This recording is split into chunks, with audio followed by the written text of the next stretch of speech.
Should former President Trump still receive intelligence briefings? I think not.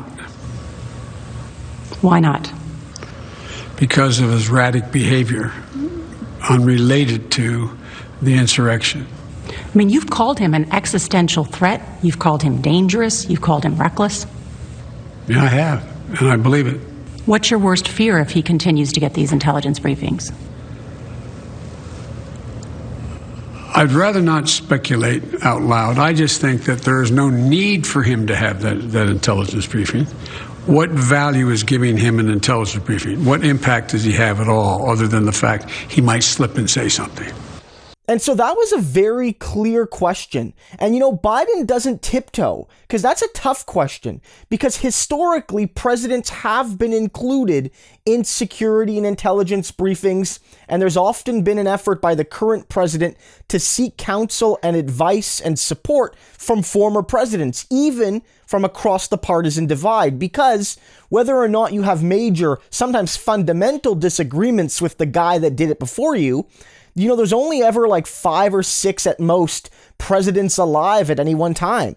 And no one else has done that job. And even your VP doesn't understand it. No one really understands it but former presidents. So, it's important and I think good that you have former presidents willing to take on secret information to help the current guy in his job.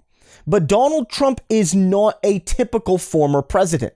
He is not as, stable, frankly. He is not the stable genius he has called himself. And Biden is right in noting here that Donald Trump is too erratic. Even before January 6th, he is too erratic to be trusted with the country's secrets. And if anything, Biden here is charitable. Like, he's strong in his wording, and that's good to see. Like, he says Trump can't be trusted. He says he's dangerous. He says he's erratic. And Biden says, yes, I've said that before, and I stand by it. But Biden seems to say, and maybe he catches himself a little bit here, that Donald Trump can't be trusted because he would get information and then he would just brag about it on Gab or to his friends at the golf club or at Mar-a-Lago or whatever and cause national security issues because, he just can't keep his mouth shut. But some people are suggesting something more nefarious, that Donald Trump, out of revenge against a country that supposedly betrayed him, out of revenge against Biden for defeating him, out of revenge against his own Republican Party, out of revenge against any number of things, would weaponize confidential information he has to cause chaos. And potentially, given that he does have the constitutional right, unless he is impeached in his trial or the trial confirms his impeachment, which I think is unlikely, he has the ability to run again in 2024. And so it would not surprise me that somebody with the lack of moral scruples that Donald Trump has and the direct political motivation to run again would not take confidential information and use it to enrich himself financially and politically. It would not surprise me. I'm not suggesting he would necessarily literally sell information, like take it and sell it to Russia or whatever. But, there's no reason why he wouldn't use confidential information to sort of grease the wheels on his business deals. And there's no reason why he wouldn't use it to, weaken Biden's positions with a view towards bringing himself closer to the presidency, or his son or his daughter or whatever, closer to the presidency in 2024 or 2028.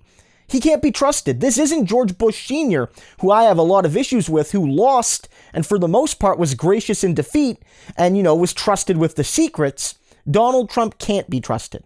I'm glad Biden is saying this. Again, Biden for most of his career has just been so bipartisan that it really fundamentally weakened the ability for him to get anything done.